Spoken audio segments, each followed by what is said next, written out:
బస్టాండ్లో నిండి వాళ్ళ ఫుడ్ చూడండి. మాది శుక్రవారం చేపలు వైట్ రైసు. చేపలు చూడండి ఎలా గీపారు. తొక్క తీయలేదు, పులుసు తీయలేదు, ముళ్ళులు తీయలేదు.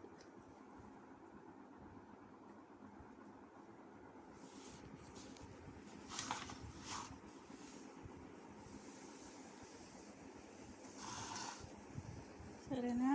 నచ్చితే లైక్ చేయండి. చేపలు చూడండి అమ్మ, మనకి ఇంటికాడ తోముకిని చేతం కదా. ఇక్కడ చూడు పొట్ట కూడా తీయలేదు, కాల్ చేశారు. మనకు శుభ్రంగా కడుక్కిని తోముకిని తెల్లగా వచ్చే వండుకుంటాము. కాల్ చేశారు. ఇక్కడ చూడండి పొట్ట ఇవన్నీ అలాగే ఉన్నాయి, చేదు కొట్టు ఇవన్నీ.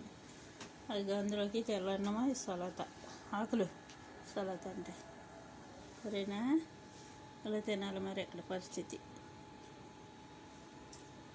అది. నా చేప ఇది. ఇంకో పాప ఉంది, ఆ పాప చేప అది అయిపోయింది. ఉల్లిపాయ నిమ్మకాయ తింటుంది. నేను ఒక తింటున్నాను. కొద్దిగా అయింది, ఇంకా కొద్దిగా ఉంది. సరేనా?